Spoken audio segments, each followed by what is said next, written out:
And here we go again. Another live clip from the YellBRo. And goblins. Old school. Only real fans know. Right, Amy? My only fan. So the question is the use of modern technology causing a new self-inflicted mental illness? That could be a very deep question. If they don't go there, I'll go there. Name of the channel is Forrest Saken. That's right. Before we get started, don't forget to share, support, or hopefully donate to Devon's Journey to Recovery, helping victims of Africom, helping out Cohen Daly, supporting other content creators like Stevie, aka Red Economics, aka Fred from Angel, and also Sleepy J. You know him from Slow News Day. He works over there, and I guess the MCSC network. That whole shit happening over. So buy him a coffee, damn it, aka help him out. All links are in the description box. All right. Is the use of modern technology causing a new self-inflicted mental illness? Holy shit. Here we go. Disturbing medical news today. A new type of dementia has been reported. Doctors at the Balanced Brain Center in Seoul, Korea, have noticed a deterioration in our cognitive abilities that is usually only found in people who've suffered head injury or a psychiatric illness. And the worst part about this dementia is that it is self-inflicted. According to the researchers, it is overuse of smartphones, tablets, and game devices that's hampering the balanced development of the brain. So, a person who spends more than 7 hours a day on devices shows a significant lack of development in the right side of their brain. That is the side of your brain responsible for concentration and memory. That can lead to emotional problems and, yes, the early onset of dementia. Dementia is horrific to witness and horrible to imagine in your own life. Impossible to imagine. This is not something to take lightly. And while we're not saying you should stop using your device altogether, there is a reason why, for months, we have warned about the slippery slope that is technology. And yes, probably we sound like a broken record, but you know what? We like records, and probably a lot of you don't know what a record is. But we do, and we're proud of it. We look outside our devices for some mental stimulation, and that is why we here at Out Front are not worried about digital dementia. AC360 starts right now. Okay. I thought it was going to be like someone made a video. Guess it's just a clip. Okay. I'm okay with that. The concept, we can still look at the concept. And what they're doing, what they're going with, what Erin Burnett is going with is what her bosses are telling her to go with is, I guess, physical atrophy from lack of use of a part of the brain. That kind of turns the question, like that makes that a little bit weird to look at. Logically, it's a materialist sense. The brain, that would mean the brain, doesn't that mean the brain operates on its own? It just does things? So how is lack of type of thinking deteriorating the brain? That wouldn't make sense. That's almost like someone's choosing to think in a particular way or think about certain things as opposed to not thinking about them. Or to think about those things as opposed to not thinking about them. So the lack of something thinking is causing the atrophy particular parts of the brain.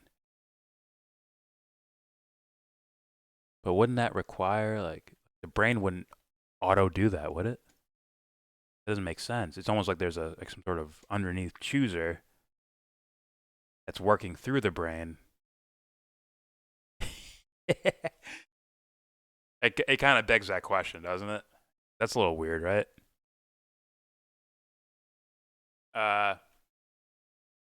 And just to throw it out there,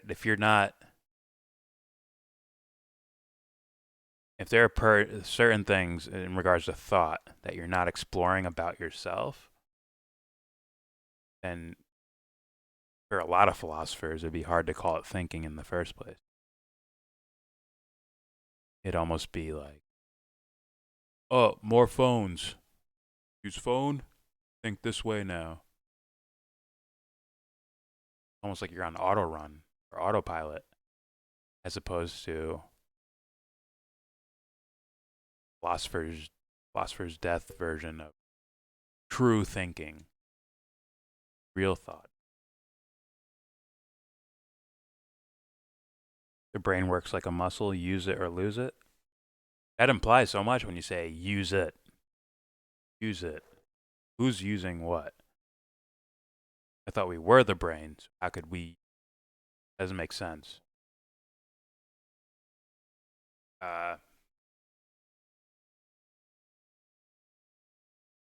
so it's a little contradictory, right? To say technology is causing us to do this, causing the brain to atrophy because it's causing us to use the brain in the wrong way.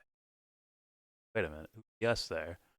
If there's an us there, then there is no technology causing this.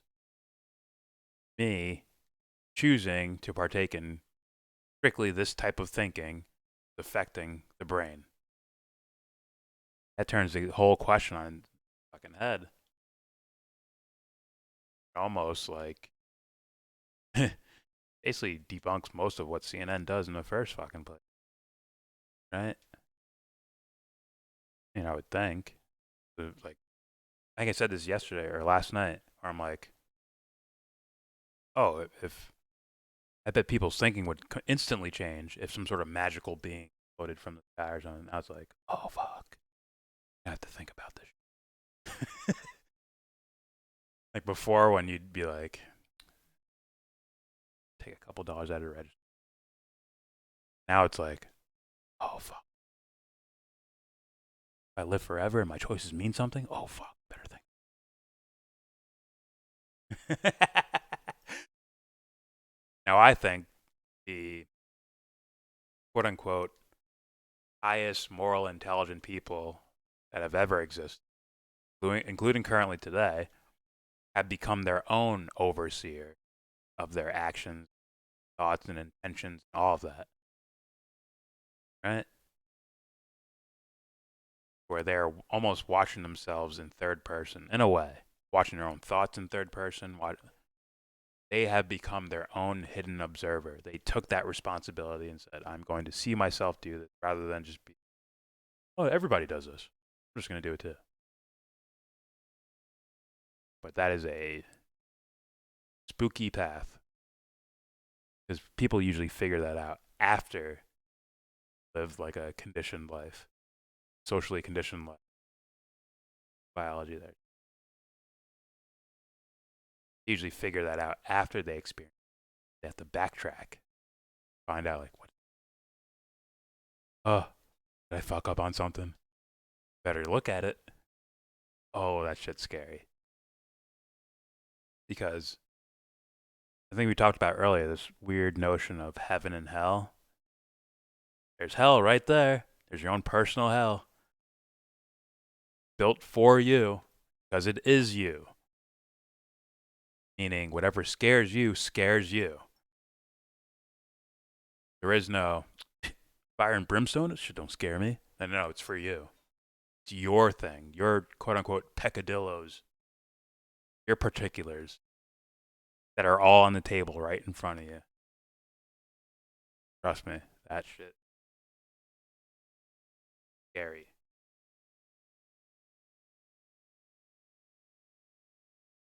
Scary that doesn't go away. Right? Because it's always there. Your fuck ups are right there.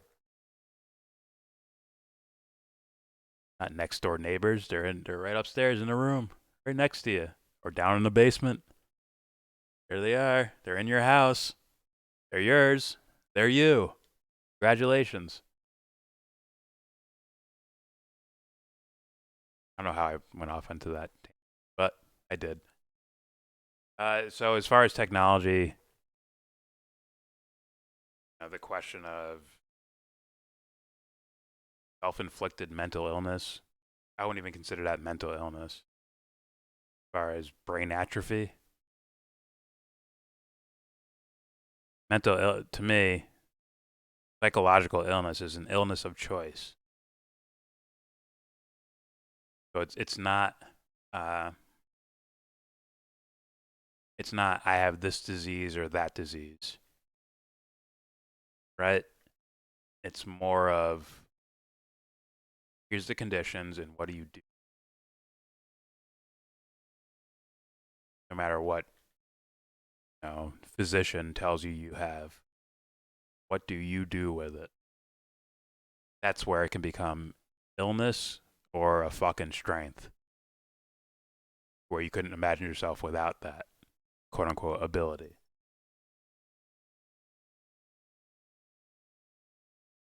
All right, that's it.